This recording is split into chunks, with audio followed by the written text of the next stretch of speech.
नमस्कार, आप देख रहे हैं 4 टीवी न्यूज और मैं हूं आपके साथ स्वाति पांडे। तो वक्त हो चुका है न्यूज बुलेटिन का, तो चलिए रुक करते हैं खबरों की ओर। पहली बड़ी खबर आ रही है सामने कानपुर देहात से। कानपुर देहात में दर्दनाक हादसा, होली से पहले दो घरों में मातम। रसूलाबाद क्षेत्र में दो बाइकों की आमने सामने टक्कर में अमित 25 वर्षीय निवासी कसमड़ा और अनुज 19 वर्षीय निवासी थाना पुरवा की मौके पर ही मौत हो गई। हादसे में मोहित निवासी नैनपुर गंभीर रूप से घायल हुआ, जिसे पहले सीजीएस रसूलाबाद और फिर कानपुर रेफर किया गया। घटना से इलाके में सनसनी फैल गई है।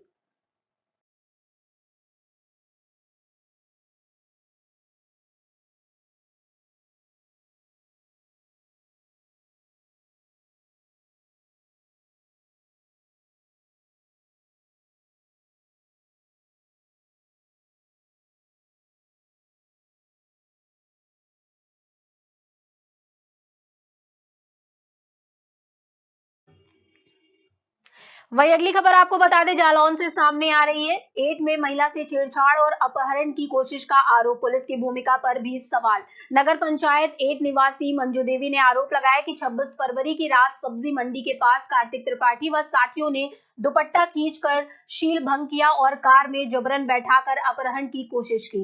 विरोध पर जान से मारने की धमकी भी दी गई। पीड़िता का कहना है कि पहले भी आरोपी धमकाते रहे। 28 फरवरी को थाने में शिकायत देने पर थाना प्रभारी पर आरोपी को संरक्षण देने और अभद्र व्यवहार के आरोप लगाए गए। सीसीटीवी फुटेज सुरक्षित करने की मांग की गई है। वीडियो होने के बाद क्षेत्र में आक्रोश है। महिला ने गंभीर धाराओं में एफआईआर, गिरफ्तारी और निष्पक्ष जांच की मांग की है। अब तक कोई आधिकारिक बयान नहीं आया है।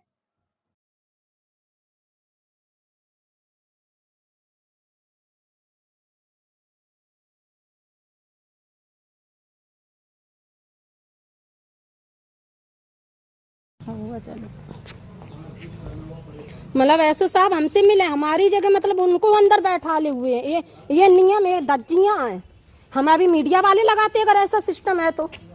अभी आलम बुला रहे, हम कॉल ही कर रहे जय हमारे कॉल लगा दे, कॉल लगा, कॉल मीडिया बुला लें, हम नंबर डाल लगा। ऐसे थोड़ू ना कि अब गुंडा मामूली उनको शरण दे रखी। मतलब सब डिपार्ट, हम जब आए थे सारा डिपार्ट बैठा हुआ था यहाँ पे और मुझसे कह दिया कि मैं। क्या नाम है आपका? मेरा नाम है मंजू ठाकुर। कहाँ की रहने वाली है? मैं 8 की रहने वाली हूँ। आपके साथ क्या हुआ, पूरा प्रकरण बताइए। मेरे साथ हुआ, मैं मतलब 26 तारीख को शाम के 7 बजे मार्केट गई, तो मैं सब्जियां लेके मतलब घर के लिए हुई, तो इन्होंने क्या, कार्तिक त्रिपाठी की वहाँ मौजूदगी में गाड़ी खड़ी थी। मैं साइड से निकली तो मुझे गालियाँ देने लगे अभद्र भाषाओं की। मैंने कहा क्यों गालियाँ दे रहे? बोले गालियाँ का, बोले मतलब मेरा हमने कि हम थाने में शिकायत करेंगे। बोले थाने मेरा क्या कर लेगा, बोले हम गाड़ी चला देंगे। इन्होंने मतलब हम जब हुए तो इन्होंने मेरे साथ बदतमीजी, दुपट्टा पट्टा खींचने की कोशिश की, जो इनके गाड़ी में साथी बैठे हुए थे। और कार्तिक त्रिपाठी बोले इसको खींच के गाड़ी में डालिए। वे बोले नहीं, बाजार मार्केट का जगह है, अपन लोग फंसे जाओगे। और इन्हें तो मैं अपनी किसी तरह जान बचाती हुई और अपनी मर्यादा को बचाती हुई मैं घर पे पहुंची। घर पहुंच करके मैंने 1090 पे कॉल की, 1076 पे कॉल की। इसके बाद में मेरे पास पुलिस आई। बोले ठीक, मैंने आपकी बात सुन ली है, मैं जा रहा हूँ पीड़ित पक्ष के घर। तो वहाँ गए, मेरे पास कॉल आई। बोले मैम कोई मिला नहीं है, हम कार्रवाई आगे आपकी करते हैं। आप ऐसा करो कि आप थाने में एप्लीकेशन दे दें। मैंने ठीक है सर। दूसरे दिन आप थाने से पुलिस आई। वहाँ थे अब से अग्रवाल जी, मतलब ऐसा कुछ नाम है, नहीं नाम पूरा बता सकते, अग्रवाल जी है कोई। किस पद पर है वो एसआई पद पे है। उन्होंने कहा कि नाम आप थाने आइए, मेरा वीडियो बनाने लगे और मेरे से कहने लगे आपके का नाम अपनी फोटो खिंचवाइए। हमने किस तरह मैं फोटो खिंचवाऊंगी ना मैं बयानबाजी दूंगी। आपने कुछ कार्रवाई की जिसने मेरे ऊपर हमला किया? बोल हमने कहा आप उन पे कीजिए जो कुछ करना, हम आप बयान देने के लिए तैयार। ठीक है। बोले कि मुझे मिला नहीं, आप मुझे कहीं ढूंढ के दीजिए या मुझे बताइए, मैं पकड़ के लाऊं। मैंने कहा सर मेरा काम नहीं है, आपका काम है। बोले ठीक है, बस चले गए। बोले आप थाने आना, एप्लीकेशन देना। मैंने कहा ठीक है सर। मैं थाने एप्लीकेशन देने गई। वही अगली खबर आपको बता दें, जालौन से सामने आ रही है। जालौन की विवाहिता की अहमदाबाद में संदिग्ध मौत, दहेज हत्या का आरोप। ग्राम लोना जालौन निवासी सोनम 25 की अहमदाबाद में फांसी लगने से मौत हो गई। पति दीपक वहां पानी पूरी का काम करता था। अहमदाबाद पुलिस ने पोस्टमार्टम के बाद शव परिजनों को सौंप दिया। मायके पक्ष ने पति समेत ससुराल वालों पर 25 लाख रुपए दहेज मांगने और प्रताड़ना का आरोप लगाया। अंतिम संस्कार के दौरान दोनों पक्षों में विवाद और मारपीट का भी आरोप है। मृतिका 2 छोटे बच्चों को छोड़ गई है। मामले में निष्पक्ष जांच और कड़ी कार्रवाई की मांग की गई है। पुलिस जांच जारी है।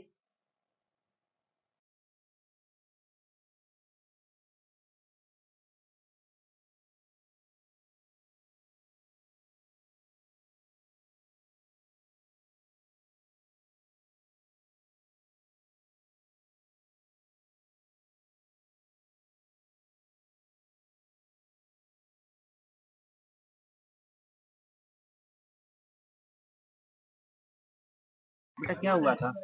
पापा ने मम्मी को मारा। कब मारा था बेटा? कैसे मारा था? गला दबा के। आप कहाँ थी तब? पापा ने घर पे से भगा दिया था, किसको? मुझे और लल्ला को, कहाँ भगा दिया था? खेलने। अच्छा, क्या कहा था बेटा? पापा ने बोला था खेलने जाओ बाहर। अच्छा, क्या नाम बेटा आपका? पीहू। यू। भैया का नाम क्या है? प्रियांक। जब आप वहाँ से वापस आई क्या देखा आपने? खेल कर वापसी आई, क्या देखा आपने? खेल कर आप घर पे वापसी आए, आपने क्या देखा था वहाँ पे? क्या हुआ हो गया था माता जी के साथ आपके? मम्मी के साथ जी। मम्मी पंखा में लटक गई थी।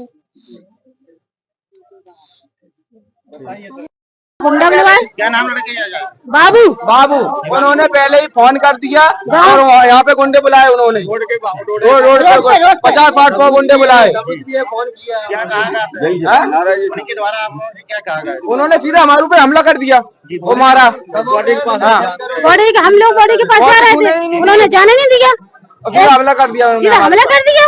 ऐसा कहाँ का नहीं आएगा, जिसकी लड़की मारोगे उसको उसके पास नहीं जाने दोगे। मिट्टी उठाओ, मिट्टी उठाओ। तुम्हें अन्याय कर रहे हो, हमें मार रहे हो। पुलिस पुलिस तो सब दिख गई। पुलिस कुछ नहीं बोली। लड़की हाथ से मारी है, झगड़ा से यकीन नहीं। पुलिस हाथ से मारी, पुलिस हाथ से पुलिस सब दिख गई। पुलिस पैसे हरे खाए, पुलिस ने कुछ नहीं किया, फांसी लगाई नहीं किया, फांसी लगाए तो मारी। और बहन वही फरार है। इसकी लड़के की माँ कहाँ है? लड़के की माँ नहीं है, कलर है। लड़का के खाली बाप है अकेले यहाँ पे। हम जमीन लिखवाएंगे, लड़की के नाम रुपया करेंगे तभी हमें चलेगी। अगर उनका कोई हाथ ना हो तो आने चाहिए थे कि नहीं आने चाहिए थे? अरे करा बहुत तालों लगाए तो भाग गए। सास लड़की की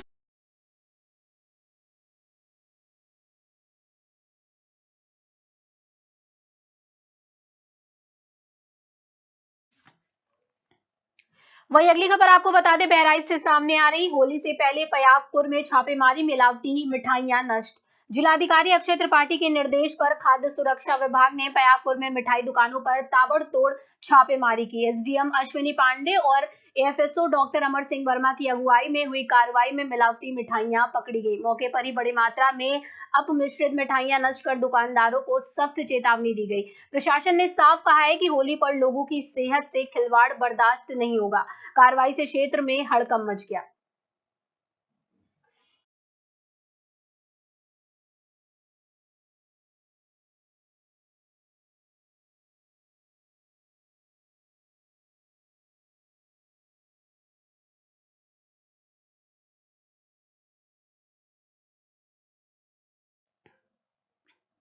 वहीं अगली खबर आपको बता दें, बहराइच से सामने आ रही है। हरदी थाना क्षेत्र में जंगली जानवर से फैला दहशत का माहौल। जंगली जानवर का हमला, खेत में महिला पर जानलेवा वार। गेहूं के खेत में घास काट रही महिला पर अचानक हमला। खूंखार जानवर ने रामावती को किया लहूलुहान। देर तक घर न लौटने पर परिजनों ने की तलाश। खेत में गंभीर हालत में मिली महिला, मचा हड़कंप। आनन फानन में अस्पताल में कराया गया भर्ती। महिला ने बताया, लंबे मुंह वाला बड़ा और डरावना था जानवर। इलाके में बड़ा खौफ, ग्रामीणों में दहशत व्यापत। सुरक्षा को लेकर प्रशासन से लगाई गुहार।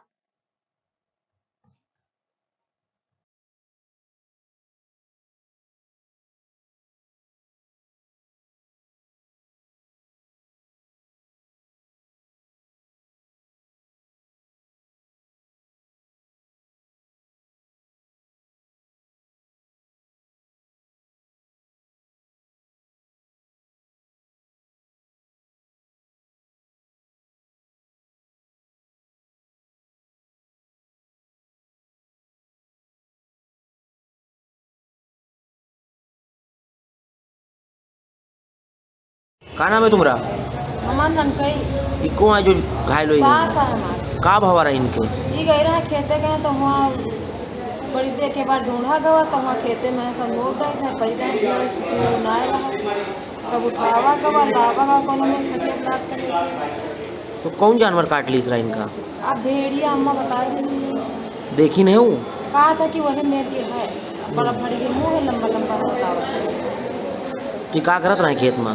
खेते में गई रहा देखा था घास में चल लगी रहे गेहूँ के खेत में तेलहन लाग रहा खूब बड़ा बड़ा हम देखा था वही में बहुत। तो कैसे जान बची इनकी? अब मालिक जाने कितना बची। और लोग कोई रहा कि है अकेले? और कोई नहीं रहा है परी रहा हुआ में जब ढूंढा गया तब मिली। कौन गाँव है? श्री बगसपुर थाना? थाना कौन सा? हाँ हरदी। का नाम है इनका? रामावती हुआ के ना इनकी जो घायल है हमार ननकई रामावती रामावती, पति का नाम? सूरजलाल। वहीं अगली खबर आपको बता दें, श्रावस्ती से सामने आ रही है। श्रावस्ती में भीषण अग्निकांड, होली की खुशियां मातम में बदली। भिनगा के नौशहरा गांव में लगी भीषण आग, होली से पहले उजड़ गए 3 गरीब परिवारों के आशियाने। आग की चपेट में आने से 2 फूस के मकान और एक टीन शेड जलकर खाक। गांव में मची अफरा तफरी, लाखों का सामान जलकर हुआ राख। पीड़ितों के पास अब सिर्फ राख बची। फायर ब्रिगेड के पहुंचने से पहले ग्रामीणों ने जान पर खेलकर बुझाई आग, वरना बढ़ सकता था हादसा। जहां गुलाल उड़ना था वहां धुआं रह गया। पीड़ित परिवारों के सामने अब दाने दाने का संकट खड़ा। सूचना पर मौके पर राजस्व टीम मौके पर पहुंची। नुकसान के आकलन और मुआवजे की प्रक्रिया शुरू हुई।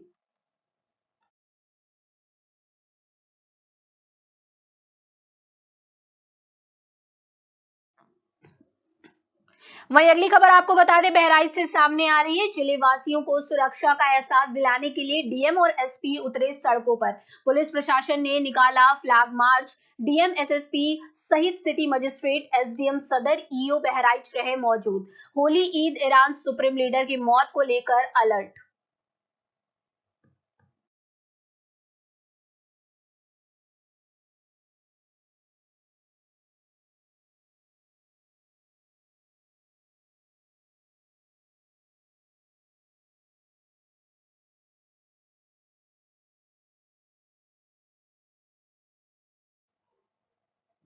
इसी क्रम में बढ़ते हैं अगली खबर की ओर, जो कि मुरादाबाद से सामने आ रही है। जाहिद नगर करोला स्थित हुसैनी मस्जिद से मौलाना तनवीर अब्बास ने आयतुल्ला अली खामेनी साहब की शहादत पर ईरान के सुप्रीम लीडर की तस्वीर व कैंडल लेकर विरोध प्रदर्शन किया।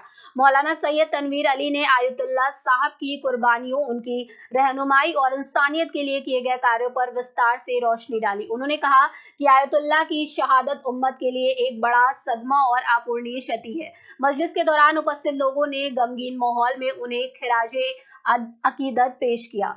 साथ ही मौलाना तनवीर अब्बास ने तमाम शहीदों के लिए दुआ कराई। इसके उपरांत हुसैनी मस्जिद से जाहिद नगर तक भारी मात्रा में कैंडल मार्च भी निकाला। इस प्रदर्शन में बच्चे, जवान और बुजुर्ग काली पट्टियां बांधे और काला अलम लिए हुए अपने रहबर की शहादत पर ताजियत और गम का इजहार करते नजर आए। पूरे क्षेत्र में गम का माहौल रहा। आपकी शहादत के बाद ये जो कैंडल मार्च निकाले गए हैं उनके सोग में निकाले गए हैं, और इससे हमारा मकसद ये है कि जो भी दुनिया में एक अच्छा लीडर होगा, हम जो है उसकी याद में इस तरह के प्रोग्राम करते रहेंगे। कहना बस इतना काफ़ी है कि ये शख्स जिसकी मैंने पूरी जिंदगी पढ़ी है, बचपन से लेकर शहादत यानी कल के दिन तक, पूरी जिंदगी मुजाहिदाना जिंदगी थी। यानी ये जंगों में मुसलसल हिफाजत करना, अपने मुल्क की सरहदों की, मजलूमों की मदद करना। उसके बाद धार्मिक पढ़ाई में भी उन्होंने बड़ी मेहनत से पढ़ाई की है, और उसके बाद जो है उन्होंने 2 चीज़ों को एक साथ लेकर वो चलते रहे। एक फौजी हैसियत से यानी मुजाहिद की जिंदगी, अपने वतन की हिफाजत, मजलूमों की हिमायत, हमदर्दी, किसी पे भी जुल्म हो। आप देखें फलस्तीन में कोई भी शिया नहीं है, उसके बावजूद चूंकि उन्होंने देखा कि बच्चे मारे जा रहे हैं, किसी भी दुनिया के कहीं भी कोने में जुल्म होता था तो ये खड़े हो जाते थे, आवाज उठाते थे। उसके अलावा एक दुनियावी यानी एक लीडर थे, सिर्फ धार्मिक गुरु नहीं थे, दुनियावी लीडर भी थे, धर्मगुरु भी थे, मुजाहिद भी थे, हर एतबार से एक मुकम्मल जिंदगी गुजार के गए हैं। यानी बड़ी मेहनत और मशक्कत की जिंदगी थी, वो खामोश बैठते नहीं थे और रातों को भी इनकी ज्यादातर जाग के गुजरती थी जिंदगी। ये आज का दिन तो पूरी दुनिया में खास तौर से तमाम मुसलमानों खुसूसन शियों के लिए एक बड़ा दर्द भरा दिन था और ऐसा नहज दिन था हमारी जिंदगी में ऐसे आया था, लेकिन इस तरीके का लीडर जो है हमारे सामने नहीं गुजरा है। मसलन इससे पहले खुमैनी साहब थे, लेकिन वो हमें होश उतना नहीं है, लेकिन ये वो शख्सियत थी कि इसने हमें वो दर्द दिया है जाने के बाद, जब गम की खबर हमें मिली है, बल्कि पूरे आलम तशय्यो में एक हलचल सी मच गई। और वो भी वो शख्स जो रोजेदार भी था, यानी भूखा प्यासा उसे मारा गया और बेदर्दी के साथ उसे शहीद कर दिया गया। तो उस शहादत को सुनकर कोई भी शिया खुश नहीं है, हर तरह का जो है उसको गम लाहक है और दुनिया की उस जिंदगी से बिल्कुल बेजार हो चुका है। लिहाजा ये हमारे लिए यौम सियाह की हैसियत रखता है, एक काला दिन जिसे आप ब्लैक डे कह लीजिए। ये हमेशा याद रहेगा, ये कभी नहीं हम भुला सकते इसको, ताकि अगला कोई मजलूम जुल्म का शिकार न हो सके। और ये पैगाम इमाम हुसैन ने हमें 1400 साल पहले दे दिया था, जब मदीने से हुसैन चले थे, यही कहते हुए आतंकवाद जन्म ले रहा है। आओ उठो, दूसरों के हुकूक छीने जा रहे हैं, इज्जतों को लूटा जा रहा है, मजलूम को कत्ल किया जा रहा है, गुनाहों को मारा जा रहा है। और बुराइयां इसलिए नहीं बढ़ी है कि बढ़ते हैं अगली खबर की ओर, जो कि बलिया से सामने आ रही है। बलिया में प्यार, ब्लैकमेलिंग और कत्ल, प्रेमी की हत्या, 3 गिरफ्तार। रसड़ा थाना क्षेत्र के लोहटा गांव में 10 फरवरी को तेजाब से झुलसे युवक का शव मिला था। जांच में मृतक की पहचान आजमगढ़ निवासी पंकज गुप्ता के रूप में हुई। पुलिस के अनुसार पंकज का एक विवाहित युवती से संबंध था और वह अश्लील वीडियो के जरिए उसे ब्लैकमेल कर रहा था। परेशान युवती ने परिजनों को बताया, जिसके बाद 7 फरवरी को उसे बुलाकर हत्या कर दी गई और पहचान छिपाने के लिए चेहरे पर तेजाब डालकर शव फेंक दिया गया। एसीपी ओमवीर सिंह ने बताया कि 5 नामजद आरोपियों में से 3 गिरफ्तार, 2 फरार हैं। पुलिस तलाश में जुटी है। जी सर, आज किस तरह का खुलासा किया गया है, कितने आरोपी है और हत्या का मोटिव क्या है सर, संक्षिप्त में सर? 10 फरवरी को थाना रसड़ा क्षेत्र में ग्राम लोहटा के जंगल में एक शव प्राप्त हुआ था, जो थोड़ा सा क्षत विक्षत अवस्था में था। उसकी आइडेंटिफिकेशन के प्रयास किए गए, लेकिन 3 दिन तक उसका आइडेंटिफिकेशन नहीं हुआ था। नियम अनुसार उसका फिर 72 घंटे बाद पीएम करा के और सबका अंतिम संस्कार रीति रिवाज के माध्यम से किया गया था। बाद में इस सब की पहचान पंकज गुप्ता के रूप में हुई, जो मूल रूप से आजमगढ़ के रहने वाले थे। जब हमारी शॉर्ट सर्विलेंस टीम ने और थाना रसड़ा के इंस्पेक्टर साहब के नेतृत्व में जो पुलिस का टीम का गठन किया गया था, इनके द्वारा जब इसमें गहनता से जांच की गई तो यह तथ्य संज्ञान में आए कि पंकज गुप्ता की फूलपुर थाना आजमगढ़ में गुमशुदगी लिखी हुई थी 7 तारीख में, और उस गुमशुदगी की तलाश में वहाँ की पुलिस थाना, क्योंकि जब इसके फ़ोन का उन लोगों ने ट्रैकिंग की थी तो लास्ट लोकेशन थाना रसड़ा अंतर्गत स्टेशन, रेलवे स्टेशन रसड़ा पे आई थी। उसी के माध्यम से वो पहुंचे थे तथा थाने से संपर्क किया था। इसके फोटो इत्यादि देख के परिजनों ने पहचान की थी। इसकी पृष्ठभूमि में जो मृतक पंकज गुप्ता है, उसके वहीं एक थाना सराय मीर है, उसी के अंतर्गत एक गांव में एक महिला के साथ संबंध थे और संबंध काफ़ी पुराने थे। जो पूछताछ में सामने आया है वो शादी से पहले जो इसमें अभियुक्ता भी है, उसके संबंध उसकी शादी भी हो चुकी थी, लेकिन उसके बावजूद भी जो मृतक पंकज गुप्ता है लगातार उससे संपर्क स्थापित करने का प्रयास करता था। और यह भी संज्ञान में आया है कि उसके कुछ आपत्तिजनक फोटो वीडियो इसके पास थे। जो इसमें एक मेन अभियुक्त है, जो अभियुक्ता है उसका भाई विजय पाल है, जो वहीं का रहने वाला है। उसने उसकी ससुराल यहाँ चिलकर जो थाना है क्षेत्र गढ़वार में गांव पड़ता है, वहाँ पे उसका गांव है। यहाँ 5 तारीख में एक शादी थी जिसमें सभी लोग आए हुए थे जो अभियुक्त लोग हैं। यहाँ आके जब अभियुक्ता ने अपनी समस्या सभी परिजनों को बताई तो इन लोगों ने प्लानिंग के तहत उसे यहाँ बुलवाया। 7 तारीख में वो आया। अभियुक्त विजयपाल और एक अभियुक्ता ने इन्हें स्टेशन से रिसीव किया, लेके ये घटना स्थल के पास पहुंचे। इससे बातचीत की, भाई क्यों तुम फोन करते हो, क्यों दुखी करते हो, और अब इन चीज़ों को बंद करिए। इसी में इन लोगों में कुछ मारपीट हुई और उसी दौरान, क्योंकि अभियुक्त पक्ष तैयार थे, उनके द्वारा इस घटना को कारित किया गया। आज इस घटना में जो शामिल थे 3, विजयपाल, मनीष जो विजयपाल का साला है तथा विजयपाल की पत्नी, इन तीनों को गिरफ्तार किया गया है। एक अभियुक्त अरुण सोनी और उसकी पत्नी अभी गिरफ्तार नहीं हुए हैं। इनके द्वारा जो अभियुक्त जो मृतक है पंकज गुप्ता, उसका मोबाइल जो लिया गया था वो इनकी निशानदेही पे बरामद हुआ है। जिस मोटरसाइकिल का इस्तेमाल हुआ था स्टेशन रसड़ा से घटनास्थल तक लाने के लिए, उसकी बरामदगी की गई है तथा इसका कुछ बैग वगैरह वहीं जला दिया गया था और उसकी एशेज वगैरह वहाँ पे मिली हैं।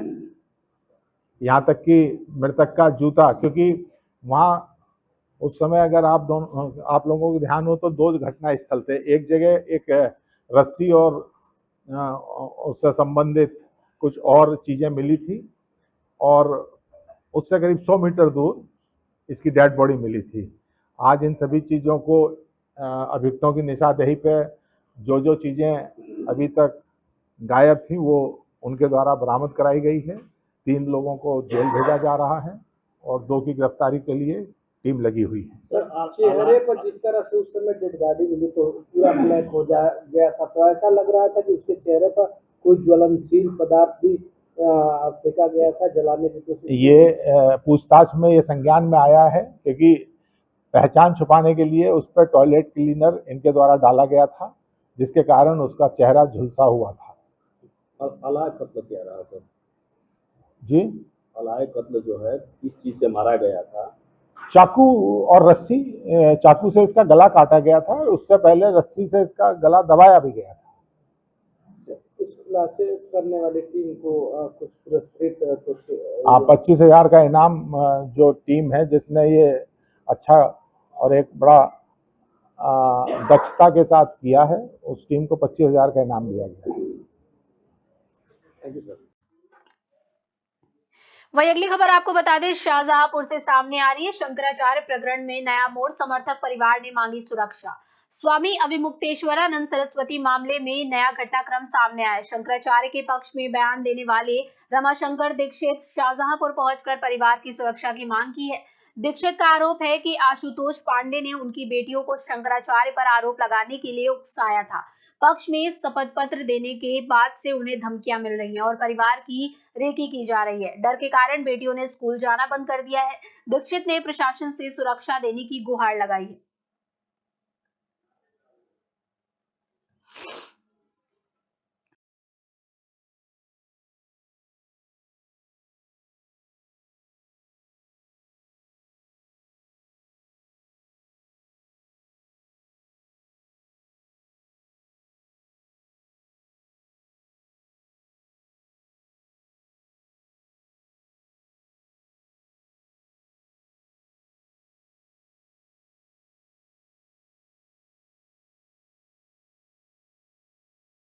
थे, तो वहाँ के भी पत्रकार बंधुओं ने कहा था कि सुरक्षा को आपको बहुत ज़्यादा खतरा है, आप अपनी सुरक्षा का विशेष ध्यान रखिएगा। और मैंने इसकी जानकारी भी पुलिस प्रशासन को ईमेल के जरिए भी भेजी है और ट्विटर के माध्यम से भी मैंने उनको अवगत कराया कि मेरी जान को खतरा बना हुआ है। जी बिल्कुल, मैं आपको बताना चाहूँगा कि जिस तरीके से मेरे साथ जो घटनाक्रम हुआ था उसका पूरा मैंने जो है लिखित में और मौखिक में मैंने शंकराचार्य जी के समक्ष रखा था। उनको बताया कि मेरे साथ किस तरीके से प्रलोभन देके मेरी छोटी छोटी बच्चियों का वो जो है आशुतोष पांडे इस्तेमाल करना चाहता, जो अपूर्व ब्रह्मचारी हो चुका है। और वो इस तरीके से लेकर के मैंने पूरे घटनाक्रम को एक सामने रखा, मीडिया के समक्ष रखा। उसके बाद से मैं जब शाहजहाँपुर आया हूँ, मेरे छोटे बच्चे हैं, बच्चियाँ हैं जो स्कूल नहीं जा पा रही, स्कूल प्रबंधन उनकी सुरक्षा की गारंटी नहीं ले रहा है। हम लोग एक पूरी तरीके से बंधक बने हुए हैं, जो कहा जाए मेरी पुलिस जो है कि कोई सुरक्षा नहीं कर रही है। और लगातार मैंने इसकी ईमेल के जरिए पुलिस और प्रशासन को भी मैंने अवगत कराया कि मेरी पूरी जान को खतरा बना हुआ है। खतरा इसलिए बना है कि जब मैंने पूरी बात को शंकराचार्य जी के सामने रखा और उनको लिखित में सौंपा, उसके बाद जो लोग हैं लगातार उनके पक्ष में पूरी अपनी बात को रख पा रहे हैं। और सभी लोग हमसे लगातार कह रहे हैं कि आपने बहुत अच्छा किया कि जो बात आपने रखी है उसके बाद में उन लोगों को हौसला बढ़ा, वो भी अपनी बात रख पा रहे हैं। और मुझे इसी चीज़ को लेकर के खतरा बना है, क्योंकि मैं उनके लोग जो हैं आशुतोष पांडे के लोग मेरी रेकी कर रहे हैं, मेरी कभी भी हत्या हो सकती है। मैं अभी भी फ़ोन कर रहा हूँ, कप्तान को फ़ोन कर रहा हूँ, सीओ को फ़ोन कर रहा हूँ, एडिशनल एसपी को फ़ोन कर रहा हूँ, वो अभी मेरी बात सुनने को नहीं तैयार हैं। और पूर्व में भी वो सुनने को नहीं तैयार थे। जब भी मैं उनको एप्लीकेशन कोई भी देता था वो तब भी मेरी बात को नहीं सुनना चाहते। तो चूँकि इतना बड़ा मामला है तो वो इस मामले को कैसे सुनना चाहते, क्योंकि इसमें मुझे मेरी जान को पूरी तरीके से खतरा था। इसीलिए मैं वहाँ जा के पूरी बात को रखा मैंने। आशुतोष पांडे जो हैं वो ब्राह्मण संगठन चलाते थे, उसी संबंध में मेरे मुलाकात होती थी, उन्हीं संबंध में मैं रहता था, उनके संपर्क में रहता था, लगातार मेरी मुलाकात होती रहती थी। उसके बाद से इन्होंने जब जेल चले गए उसके बाद से मेरा संपर्क ख़त्म हो गया था इनसे। ये इनके लोग आए थे, मुझे अप्रोच किया था, इनके लोगों ने मुझसे मिल कर के और मेरी बात कराई थी। उसके बाद ये मेरी अभी मुलाकात इनसे मतलब जो फ़ोन से टेलीफोन से जो भी है वार्ता हुई। इनके लोग लगातार मुझे मेरी रेकी कर रहे हैं, हरदोई में भी मेरे परिवार की रेकी कर रहे हैं, शाहजहाँपुर में भी इनके लोग मेरी परिवार की रेकी कर रहे हैं। मेरे बच्चे हैं वो स्कूल नहीं जा पा रहे, पूरी तरीके से हम किसी कहीं काम पे नहीं निकल पा रहे। मेरी पूरी तरीके से जो है ये तरीके से बंधक बना हुआ मैं घर में पड़ा रहता हूँ, कहीं निकल नहीं पा रहा हूँ। बिल्कुल, मैंने ईमेल के जरिए हरदोई और शाहजहाँपुर पुलिस और उच्च अधिकारियों को सुरक्षा की मैंने मांग की है कि मुझे मेरी सुरक्षा की जाए। इसमें इस संबंध में लगातार प्रयागराज पुलिस और जो हरदोई पुलिस और शाहजहाँपुर पुलिस तो नहीं है, लेकिन जो भी है वो लगातार इस संबंध में मेरे से वार्ता कर रहे हैं। और जो बिलग्राम शाहबाज सीओ हैं वो भी मेरे संपर्क में हैं कि अगर कोई भी आप हरदोई आते हैं तो मैं पूरी सुरक्षा की जिम्मेदारी देता हूँ। वहीं बढ़ते हैं अगली खबर की ओर, जो कि यूपी इटावा से सामने आ रही। इटावा में कल्याण सिंह की प्रतिमा का अनावरण जनपद इटावा के बड़पुरा ब्लॉक परिसर में पूर्व मुख्यमंत्री एवं पूर्व राज्यपाल स्वर्गीय कल्याण सिंह की प्रतिमा का अनावरण किया गया। समारोह में क्षेत्रीय जनप्रतिनिधि और बड़ी संख्या में लोग शामिल हुए। मुख्य अतिथि सांसद साक्षी महाराज रहे, उनके साथ संदीप सिंह और अन्य पदाधिकारियों ने संयुक्त रूप से प्रतिमा का अनावरण किया। ब्लॉक प्रमुख गणेश राजपूत ने कहा कि यह प्रतिमा आने वाली पीढ़ियों को कल्याण सिंह के त्याग और सेवा की प्रेरणा देगी। कार्यक्रम में कई पूर्व सांसद, विधायक और जनप्रतिनिधि भी मौजूद रहे।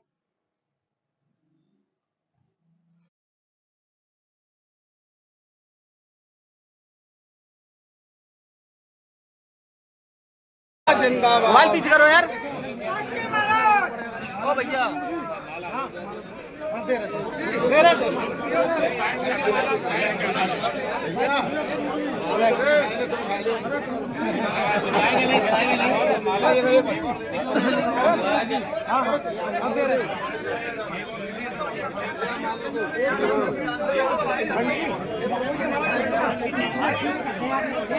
थोड़ा आगे से ऐसे ऐसे हो जाएंगे ग्रुप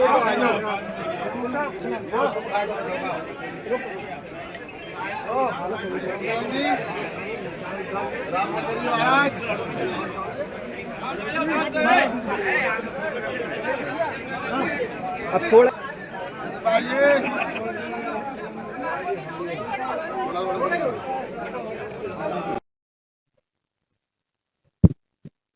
राम भक्त माननीय श्री कल्याण सिंह जी जैसा शासन दे के गए वैसा नेता अब तक कोई हुआ नहीं। और एक लाइन में अगर मैं कहूं कि माननीय कल्याण सिंह न होते तो अयोध्या में 560 साल का जो कलंक था, झगड़ा था, वो समाप्त नहीं हो सकता था। तो मैं अयोध्या के प्रभु श्री राम के भव्य दिव्य मंदिर के निर्माण का श्रेय बाबू श्री कल्याण सिंह जी को देता हूँ। और उनकी जगह जगह प्रतिमाएं लगाई जा रही हैं। इटावा के लोगों का भी धन्यवाद करूंगा जिन लोगों ने प्रयास करके बड़पुरा ब्लॉक में हमारे प्रमुख जी बैठे हुए हैं स्थापना की है।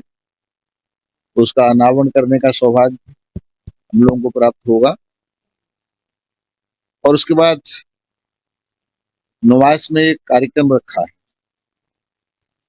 तो हम पार्टी का, बाबू कल्याण सिंह जी का, उनके सिद्धांतों का, मोदी जी का, योगी जी का, तो पार्टी देश को किस दिशा में लेके जा रही है उस सब पर चर्चा करने वाले हैं। और मुझे लगता है कई सांसद, लगभग 1 दर्जन विधायक, कुछ पूर्व विधायक, कुछ पूर्व सांसद बड़ी मात्रा में कार्यक्रम में आने वाले हैं, क्योंकि इटावा सपा का गढ़ माना जाता है। तो हम आज ये बताने आए हैं सपा का गढ़ नहीं है, भाजपा का गढ़ है। और 2027 में भाजपा को भारी बहुमत से सरकार बनाने से दुनिया की कोई ताकत। वहीं बढ़ते हैं अगली खबर की ओर, जो कि फतेहपुर से सामने आ रही है। फतेहपुर में भी खामेनेई की हत्या के विरोध में निकाला गया कैंडल मार्च। अमेरिका और इजराइल के खिलाफ जमकर की गई नारेबाजी। शहर के हिकमत उल्ला पार्क से नगर पालिका चौराहे तक निकाला गया कैंडल मार्च। अमेरिका और इजराइल की हरकत को बताया कायराना। हाथों में खामेनेई की तस्वीर लेकर किया प्रदर्शन। फतेहपुर जिले शहर क्षेत्र में निकाला गया कैंडल मार्च।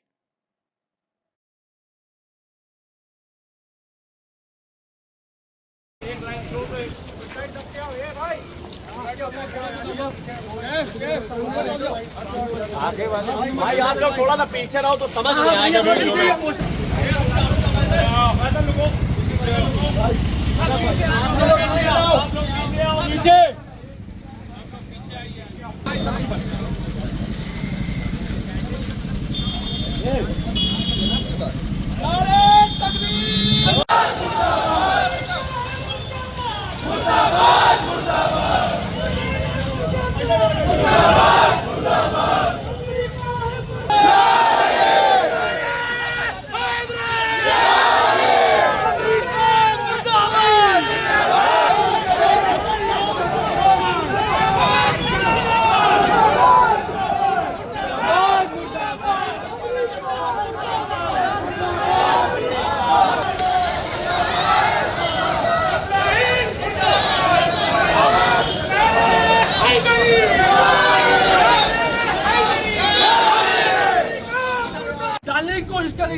उसको नहीं मिला मौका। वो जान रही थी कि जब तक आयतुल्लाह खामेनेई इस दुनिया में मौजूद है हम शिया सुन्नी में इख्तिलाफ नहीं डाल सकते। तो उन्होंने धोखे से आयतुल्लाह खामेनेई का कत्ल किया है। ये तुमने धोखे से आयतुल्लाह खामेनेई का कत्ल किया है। ये तुम्हारी बुज़दिली है। तुम सामने से नहीं लड़ सकते हो क्योंकि तुम्हारी बुज़दिली है। तुम जानते हो कि वो अली के गुलाम है। वो अली जिन्होंने खैबर तुमको याद दिलाया, वो अली जिन्होंने खंदक तुमको याद दिलाया, वो अली जिन्होंने ओहद तुमको याद दिलाया, वो अली जिसने 84 जंगे इस्लाम की सभी जंगों में अली फाते रहे। उन्हीं के गुलाम अली खामेनेई को तुमने धोखे से मारा है। जैसे मौला अली को खाने काबा में, जैसे मौला अली को मस्जिद में नमाज की हालत में, सजदे की हालत में धोखे से शहीद किया गया, वैसे आयतुल्लाह खामेनेई को भी धोखे से मारा गया है।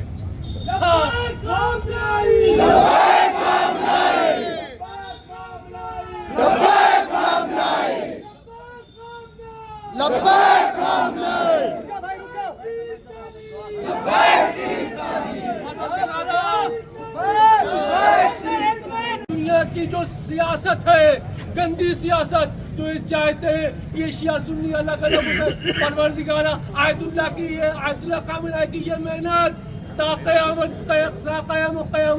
कायम रहे। कलीमा में ज़माने का ज़हूर करते हैं। हिंदुस्तान जिंदाबाद, जिंदाबाद, जिंदाबाद, हिंदुस्तान जिंदाबाद, जिंदाबाद, जिंदाबाद, आतंकवाद मुर्दाबाद, मुर्दाबाद, मुर्दाबाद, आतंकवाद मुर्दाबाद करने की कोशिश करें, लेकिन रसूल खुदा हजरत मोहम्मद मुस्तफा सल्लल्लाहु अलैहि वसल्लम उनका एक पैगाम कि सारे उम्मती आपस में भाई भाई हैं। जब कुरान एक है, अल्लाह एक है, काबा एक है, तो इख्तिलाफ किस बात का है? दुनिया इस चीज को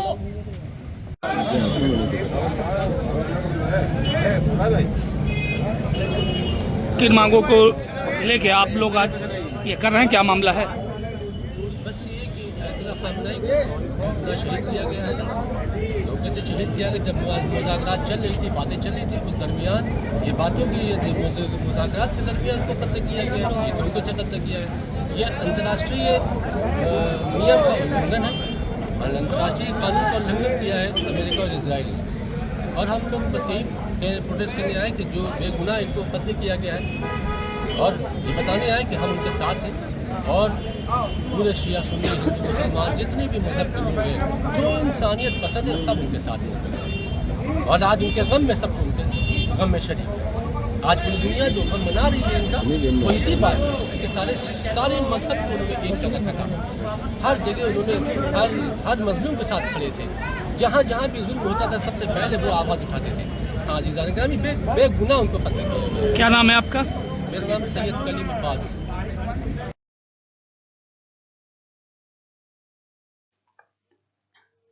अगली खबर आपको बता दें, महोबा से सामने आ रही है। महोबा में बुजुर्ग महिला हत्याकांड का खुलासा, नौकरानी और बेटा गिरफ्तार। खोया मंडी इलाके में 25 फरवरी को 65 वर्षीय किरण पुरवार की हत्या का पुलिस ने खुलासा कर दिया है। हत्या किसी बाहरी ने नहीं बल्कि उनकी ही नौकरानी आशा रैकवार ने अपने बेटे सोनू 27 वर्षीय के साथ मिलकर की थी। घटनास्थल से मिली टूटी कांच की चूड़ी के टुकड़े ने राज खोला। मिलान करने पर वह नौकरानी की चूड़ी से मेल खा गया। पूछताछ में सामने आया कि कथित अपमान से नाराज होकर मां बेटे ने तकिए से मुंह दबाकर हत्या की और वारदात को लूट दिखाने की कोशिश की। पुलिस ने दोनों आरोपियों को गिरफ्तार कर जेल भेज दिया है।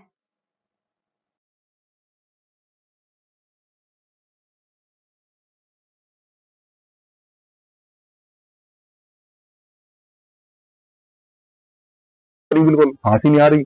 फिर हमने काम की तरफ ध्यान दिया। हमारी लड़की 2-3 दिन कह रही थी कि पापा हमारे के नाम कैमरा लगा, कान को उतार दो, कान को उतार दो। कहती अरे नहीं कुछ नहीं होता। कान को 10-12 भर के कान के थे सोने के, वो सब निकाल ली और बस क्या हो गया? खत्म? हाँ खत्म हो गई। वो तो क्या चला गया? फिर सोने की है 10-12 भर, जितने की वहाँ अंदाज नहीं है, पर सोने की मतलब 10-12 भर से करना होगी। आज दिनांक 1/3/2026 को थाना कोतवाली महोबा पुलिस द्वारा विगत दिनों दिनांक 25/2/2026 को खोया मंडी निवासी श्रीमती किरण पुरवार की हत्या की घटना का सफल अनावरण किया गया है। घटनाक्रम के अनुसार श्रीमती पुरवार, जो कि पैरालिसिस थी और चलने फिरने में असमर्थ थी, अपने कार्य नहीं कर पाती थी, तो छोटी छोटी बातों पर वो घरेलू नौकरानी आशा पर डिपेंड थी। आशा को बार बार टोके जाने पर जब आशा द्वारा कार्य नहीं किया जाता था तो गाली गलौज में उसको भद्दे शब्दों से अपमानित भी कर देती थी, जिससे आशा क्षुब्ध थी, जिसके संबंध में आशा द्वारा अपने परिवार को बताया गया। इस पर उसके पुत्र सोनू व आशा ने उन्हीं उसके कटु शब्दों से आहत होकर दिनांक 25/2/2026 की रात्रि में, जब घर पर कोई नहीं था, श्रीमती पुरवार अकेली थी, उनके घर गए हुए उनके तकिए से दबाकर उनकी हत्या किए जाने की स्वीकारोक्ति की है। घटना का सफल अनावरण किया गया है, जिसमें घटना के अनावरण के क्रम में forensic team, SOG team, surveillance team सभी का सहयोग लिया गया है। वह घटनास्थल के निरीक्षण के दौरान महत्वपूर्ण साक्ष्य भी प्राप्त हुए थे। घटना करते समय आशा की हाथ की कांच की चूड़ी वहीं पर टूट गई थी, जिसका बाद में मिलान किया गया तो आशा की होना पाई गई है। महत्वपूर्ण साक्ष्य है। इसके अलावा एक अन्य भी महत्वपूर्ण साक्ष्य प्राप्त हुए हैं। आशा व उसके पुत्र सोनू को गिरफ्तार कर लिया गया है। इनका चलन मान्य न्यायालय किया जा रहा है। आवश्यक विधि कार्रवाई की जा रही है। धन्यवाद। महोबा से अगली खबर सामने आ रही है, जहां आपको बता दें प्रभारी सीएमएस डॉक्टर राजेश भट्ट के केबिन में तीमारदारों ने काटा हंगामा। मरीज के रेफर को लेकर तीमारदारों के 7 सहयोगियों ने जमकर काटा बवाल। डायल 112 की मौजूदगी में दबंगों ने सीएमएस संग किया अभद्रतापूर्ण व्यवहार।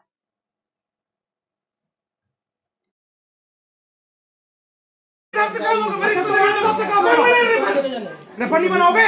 नहीं बनाएंगे। जब जरूरत होगी तब बनाएंगे। रेफर नहीं बनाओगे? जब जरूरत होगी तब बनाएंगे। बात कर रहा है। जब जरूरत होगी तब बनाएंगे। किसी का मर जाएगा? आगे किसी का मर जाएगा? क्यों भाई? किसी को नहीं दिखाना, मत दिखाओ। भाई इतने बड़े डॉक्टर हो तो पर आदमी को सही करो। इनके घर की मेरे पास अभी तनख्वाह कौन देता है? मोहम्मद डाली इनने जवाब नहीं दे पाए परसों के दिन। इनको तनख्वाह कौन देता है? हमारे पास उड़ जाती तनख्वाह। इनके खानदान के लोग नहीं आते तनख्वाह देने के लिए, ये तो ऐसा कर रहे हैं। इनके खानदान के लोग नहीं आते पैसा देने के लिए। इतनी गर्मी सर्दी है, जाके घर प्रैक्टिस करे, सरकारी नौकरी छोड़ दे। बोले मैं कायर हूँ, मैं चोर हूँ, भड़याल। बोले तू, बोले मैं दलाल हूँ, पैसा लेके काम करता है। ये बताओ। हाँ, आप इसका जवाब दीजिए कि बच्चा मर जाएगा कौन जिम्मेदार देगा? ये बताइए, बच्चा मर जाएगा कौन जिम्मेदार है? इसी क्रम में बढ़ते हैं अगली खबर की ओर, जो कि सोनभद्र से सामने आ रही है। सोनभद्र में संविदा लाइनमैन मौत मामले में विभाग ने की बड़ी कार्रवाई। घेरावाल कोतवाली क्षेत्र के जोगिना गांव में काम के दौरान संविदा लाइनमैन की मौत के बाद बिजली विभाग ने जिम्मेदारों पर कार्रवाई की।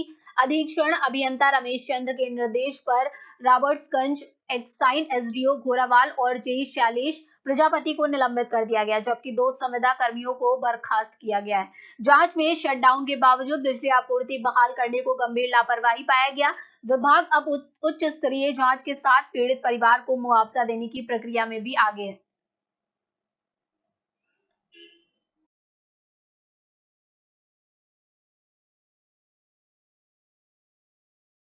हृदय विदारक घटना घटी जो विद्युत पोल पे करंट से संविदा कर्मी की मौत हो गई है, तो उस पर क्या हुआ और क्या कार्रवाई हो रही है?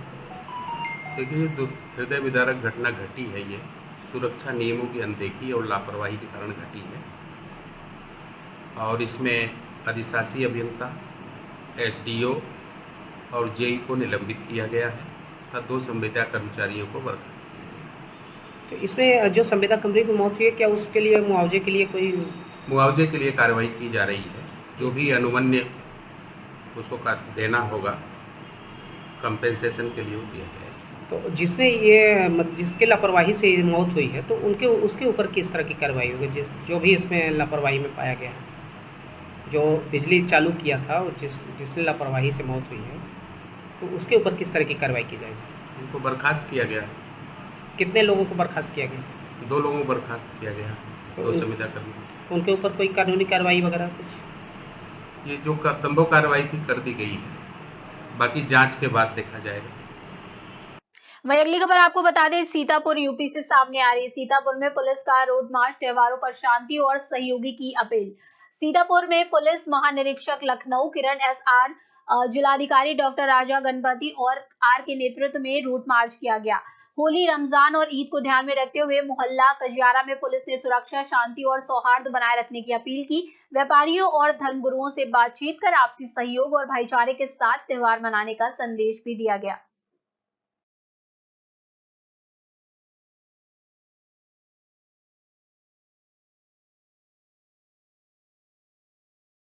कई सारे त्योहार आ रहा है, इसी के सिलसिले में आना हुआ था।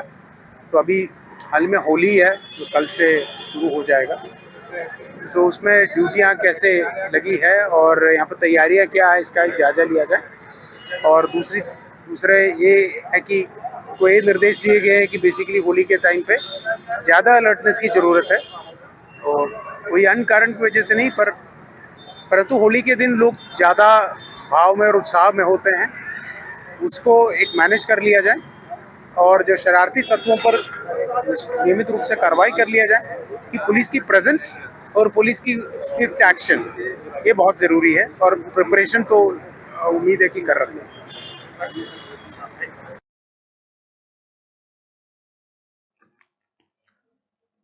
अगली खबर आपको बता दें, सीतापुर यूपी से सामने आ रही है। सीतापुर में खामेनी के इंतकाल पर शिया समुदाय ने आयोजित की मजलिस। सीतापुर के बड़े इमामबाड़ा में रविवार देर रात शिया समुदाय ने कुरान के supreme leader Ayatollah Ali Khamenei के इंतकाल से जुड़े दुख और संवेदन व्यक्त करने के लिए मजलिस आयोजित की। वक्ताओं ने संयम बनाए रखने और अफवाहों पर ध्यान न देने की अपील की। कुछ समय के लिए अमेरिका और इजराइल के खिलाफ नारेबाजी हुई, लेकिन कार्यक्रम शांतिपूर्ण ढंग से संपन्न हुआ। प्रशासन ने मौके पर पुलिस बल तैनात कर कानून व्यवस्था सुनिश्चित की।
बहराइच से खबर सामने आ रही है, जहां आपको बता दें, पैसे की लालच में कलयुगी पुत्र ने अपने पिता, माता, दादी और बहन को उतारा मौत के घाट। बहराइच पुलिस अधीक्षक रामनयन सिंह ने घटनास्थल का लिया जायजा। आरोपी निरंकार ने ईंट से कई बार प्रहार कर खुद को भी घायल कर लिया। पुलिस ने आरोपी को हिरासत में लेकर मेडिकल उपचार के लिए मेडिकल कॉलेज बहराइच भेजा।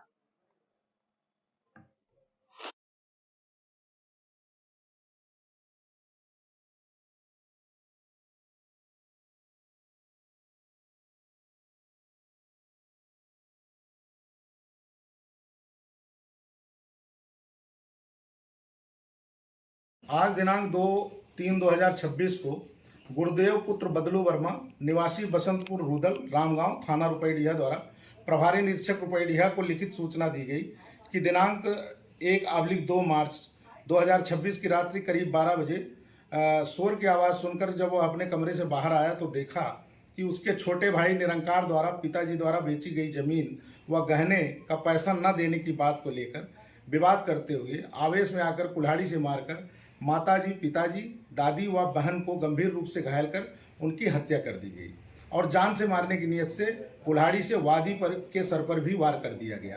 घटना के समय वादी का लड़का आज़ाद भी घटनास्थल पर मौजूद था। वादी द्वारा शोर मचाने पर गांव के लोग भी आ गए। इसी बीच निरंकार ने अपने सिर पर भी ईंट से कई बार प्रहार करके खुद को गंभीर रूप से घायल कर लिया। वादी गुरुदेव द्वारा दी गई लिखित तहरीर के आधार पर थाना रुपईडीहा पर मुकदमा अपराध संख्या 41/2026 धारा 103(1) 109(1) BNS बनाम निरंकार पुत्र बदलू राम पंजीकृत किया गया है। मौके से अभियुक्त निरंकार को हिरासत में लेकर जिला अस्पताल बहराइच इलाज हेतु लाकर भर्ती कराया गया, जहां से उसे लखनऊ रेफर कर दिया गया है। वादी गुरुदेव का इलाज प्राथमिक उपचार केंद्र चद्दा रुपईडीहा में चल रहा है। घटनास्थल का निरीक्षण पुलिस अधीक्षक बहराइच व अन्य अधिकारियों द्वारा व फोरेंसिक टीम द्वारा किया गया। घटना में मृत बदलू राम पुत्र रामफेरन उम्र 60 वर्ष, संजू देवी पत्नी बदलू राम उम्र 56 वर्ष लगभग, पार्वती पुत्री बदलू राम उम्र लगभग 42 वर्ष, सीताला पत्नी रामफेरन उम्र लगभग 80 वर्ष की डेड बॉडी पंचायतनामा कराकर पोस्टमार्टम हेतु जिला चिकित्सालय बहराइच भेज दिया गया है। प्राथमिक जांच में घटना अभियुक्त निरंकार द्वारा अपने पिता द्वारा बेची गई जमीन का पैसा अभियुक्त को न दिए जाने के कारण तात्कालिक रूप से उत्पन्न वाद विवाद व आक्रोश के फलस्वरूप होना पाया जा रहा है। सभी बिंदुओं पर गंभीरतापूर्वक विवेचनात्मक साक्ष्य संकलन की कार्रवाई की जा रही है। मौके पर शांति व्यवस्था की स्थिति सामान्य है, सतर्क दृष्टि रखी जा रही है।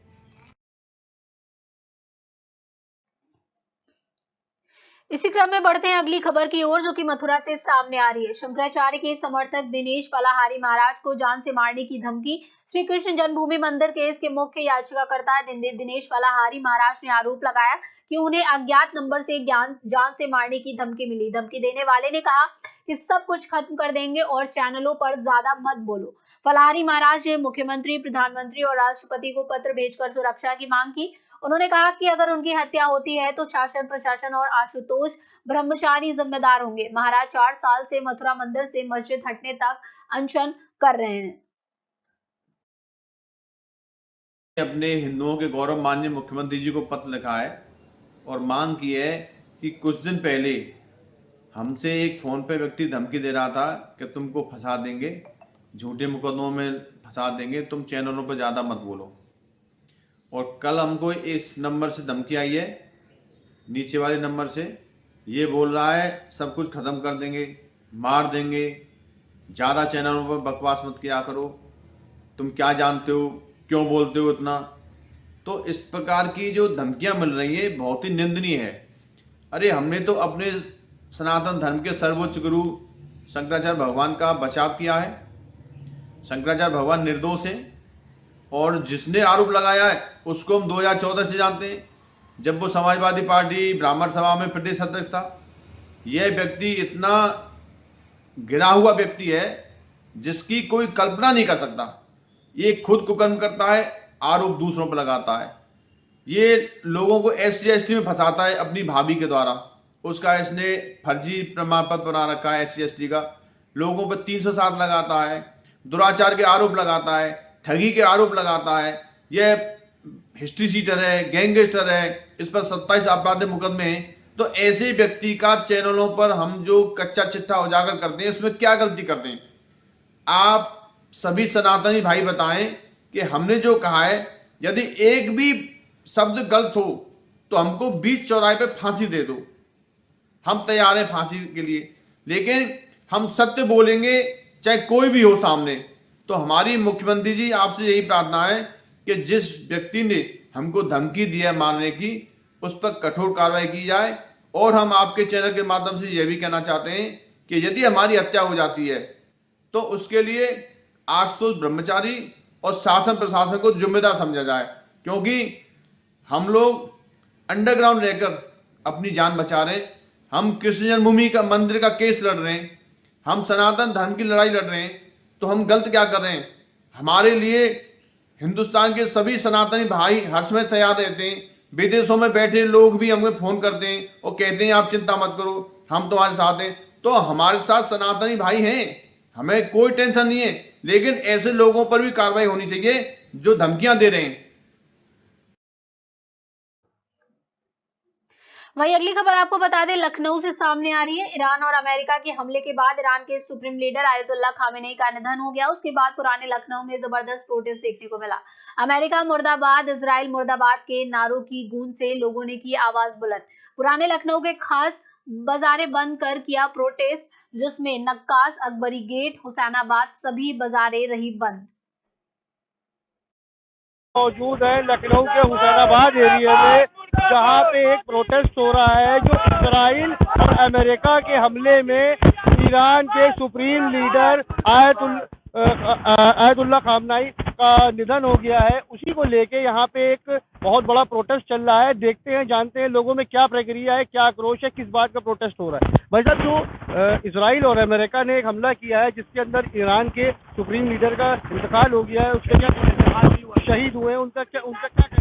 उनका ये कहना चाहिए कि इजराइल मुर्दाबाद, अमेरिका मुर्दाबाद। देखिए वो अपनी कौम के लिए लड़ रहे थे, सब कुछ था। देखिए और मैं उनकी कितनी मोहब्बत करता था, अभी भी करता रहूंगा, करता था नहीं, आज भी मेरे दिल में। देखिए हम कल सोच रहा था कि उन पे कोई अटैक ना कर दे, आज सहरी करके मैं सोया, उसके बाद उठा, आँख खोली, पता चला शहीद हो गए वो। तो आज मैं चुपका का चुपका रह गया और मम्मी को मेरे बात पता चला, मैंने ही बताया। मैं रोते रोते पागल हो गया, सर पीटता रह गया, मैं सौदा नहीं ला रहा था। मम्मी की भी मेरी बीमार रहती है और मेरा भी रोजा है। इस हालातों में मैं बोल रहा हूँ और उनको क्या कहते हैं, नितिन या उन्होंने मार दिया, उनका शहीद किया उनको चोरी से। और मैं हमेशा मानता रहता हूँ, मैंने अपनी गाड़ी पे भी उनका फोटो लगाया है, मोबाइल पे भी लगाया है हमेशा। और आज मुझे समझ ही नहीं आ रहा है, रोता ही चला जा रहा हूँ। और रात में 8 से 8:30 प्रदर्शन है, सबको यहाँ खड़ा होके आवाज उठानी है। घर बैठ के चिल्लाने से कुछ नहीं होगा, दुनिया के सामने, जनता के सामने चिल्लाओ, तब समझो कि तुम एक मर्द हो। अपने क्या कहना है? ये एक जुल्म हुआ है, ये जुल्म हुआ है, अमेरिका ने और इसराइल ने जो है जुल्म किया है। चोरी से जुल्म किया। कोई बोलना देखिए भैया, ये बहुत ही खराब चीज हुई है, किसी देश के नेता को इस तरह से शहीद कर देना, और ये बुजदिली है, ये हिम्मत नहीं है। अगर उनके पास हिम्मत है तो जमीन पे आए और लड़ें। और अभी भी जिस तरीके से ये प्रोटेस्ट यहाँ पे हो रहा है, पूरे शहर में प्रोटेस्ट हो रहा है, आपको क्या लगता है कि आप लोग कब तक यहाँ पे, आप लोगों का इरादा है कब तक प्रोटेस्ट? यहाँ नहीं, पूरी दुनिया में प्रोटेस्ट होगा, और अगर जरूरत पड़ेगी तो लोग पैदल चल के जाएंगे। हवाई बात हो रही है, मिसाइल छोड़ रहे हैं, धोखे से बम बरसा रहे हैं। जिस दिन जमीन पे आमना सामना हो गया, ये हग देंगे। इनकी औकात नहीं है कि लड़ पाले, ये अली वालों से नहीं लड़ सकते, इनकी इतनी हिम्मत नहीं है। इतिहास गवाह है, जब भी कफन बांधा है मुसलमान ने, आर पार की जंग में हमेशा मुसलमान जीता है। और मैं भारत सरकार से,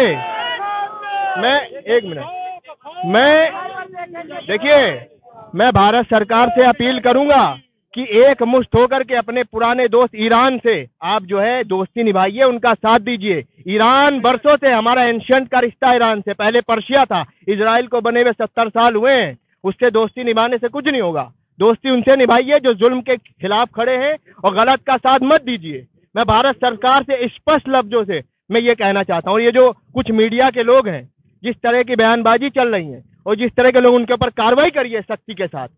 आप किस तरह कह सकते हैं हर मुसलमान आतंकवादी है क्या? आप इसको चश्मे से उतार करके इंसानियत के चश्मे से आप देखिए, जिस तरीके से फलस्तीन में, गाजा में जुल्म हो रहा है, और मुझे बुरा लगा। देखिए, मैं प्रधानमंत्री जी को वोट भी देता हूँ और उनकी इज्जत भी करता हूँ, उनको जो है मैं इज्जत करता हूँ। और वो गए थे वहां पे, उन्होंने कहा भी कि ये दौरा शांति के लिए था, और लेकिन जो बातें कही गई, मुझे लगता है उससे इजराइल की हिम्मत बढ़ी। उसको लगा कि पूरी दुनिया हमारे साथ है, हिंदुस्तान भी हमारे साथ है, इसीलिए ये कदम उठाया। मैं मोदी जी से कहना चाहता हूँ, अब ट्वीट करिए, अब तक ट्वीट नहीं आया है, खामनेई के पक्ष में ट्वीट करिए, उनको शहादत का दर्जा दीजिए, और अगर हो सकता है तो इजराइल और अमेरिका से जो है संबंध खत्म करिए, उनके खिलाफ कार्रवाई करिए। क्योंकि अगर आप ऐसा नहीं करेंगे तो ये अन्याय होगा, और कल को जब कोई पीओके लेने की बात करेगा तो फिर हमारा साथ भी कोई नहीं देगा। अभी हम लोग यहाँ पे लोगों से बात करने की कोशिश कर रहे हैं। लोगों में बहुत आक्रोश है कि जो इजराइल और अमेरिका की तरफ से ये मिसाइल छोड़ा गया, उस वजह से अभी हम लोग इन लोगों के साथ में बने रहेंगे। 4 टीवी लखनऊ से सैयद शाहरुख हसन। वही अगली खबर आपको बता दें, लखनऊ से सामने आ रही है। भारतीय जनता पार्टी की कोर कमेटी की एक महत्वपूर्ण बैठक आयोजित की गई। बैठक हिल्टन गार्डन इन गोमती नगर में संपन्न हुई, जिसमें पार्टी के वरिष्ठ पदाधिकारी और जिला स्तर के कार्यकर्ता मौजूद रहे। बैठक के वर्ष 2027 के विधानसभा चुनाव को लेकर संगठन विस्तार, जनसंपर्क अभियान और युवाओं को जोड़ने की रणनीति पर चर्चा हुई। इसके साथ ही प्रदेश में कानून व्यवस्था, अधिवक्ताओं की सुरक्षा और जनहित से जुड़े मुद्दों पर भी पार्टी का पक्ष रखा गया। बैठक में संगठन को और मजबूत व सक्रिय बनाने का संकल्प लिया गया।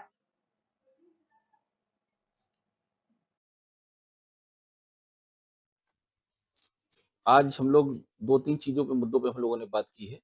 एक, एडवोकेट प्रोटेक्शन एक्ट, जो उत्तर प्रदेश के अधिवक्ताओं के लिए अत्यधिक जरूरी है। चूंकि मैं अधिवक्ता हूं, तो इसलिए मैं इस विषय पे भी थोड़ा सा प्रकाश डालना चाह रहा हूँ कि लगातार जब सारी चीजें, सबके कानून बने, सबके आयोग बना हुआ, तो हमारा प्रोटेक्शन एक्ट क्यों नहीं लागू हो रहा?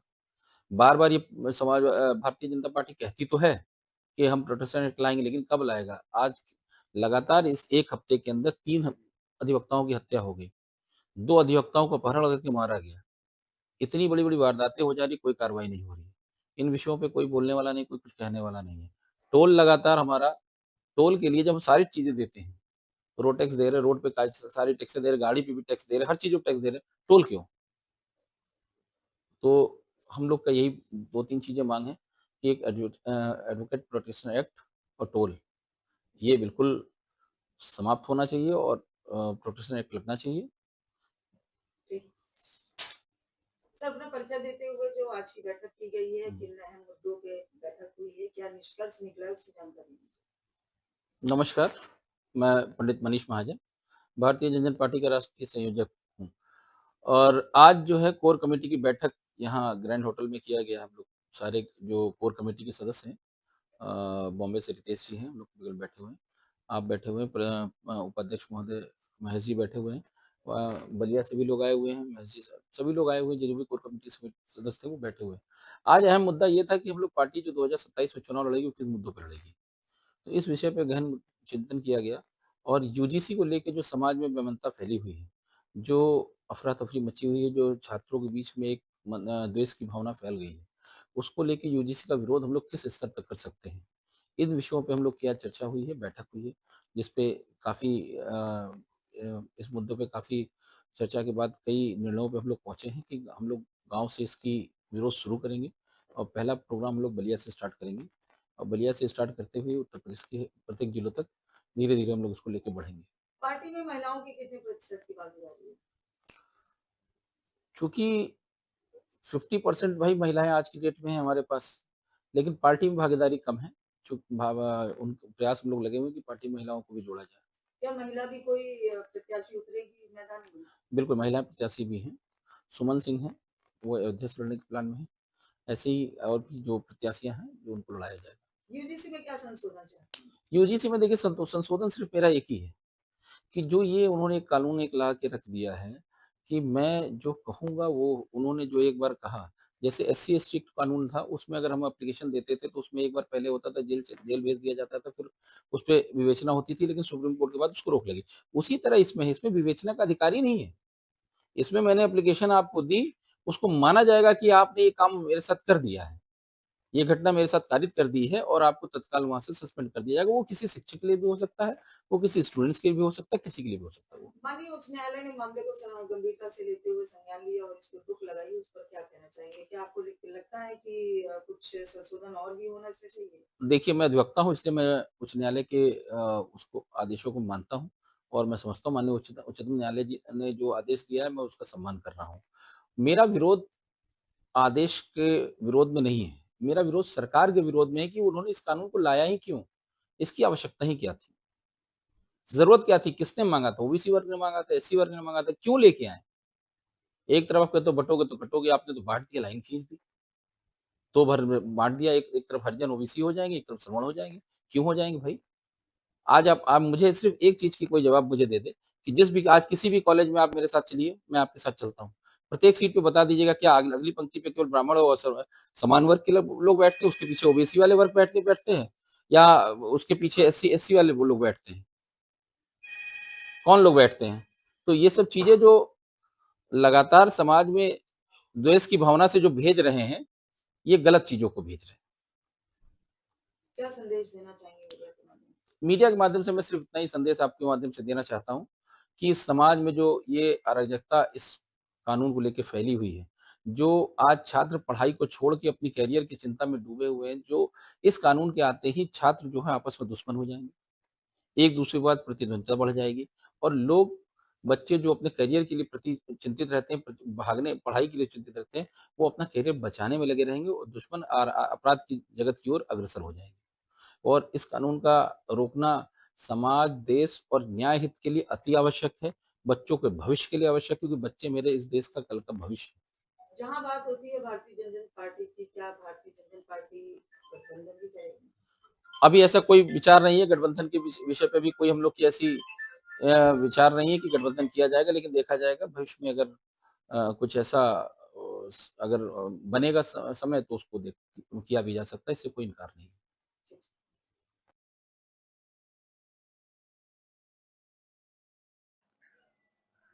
फिलहाल इस वक्त की न्यूज बुलेटिन पे इतना ही है।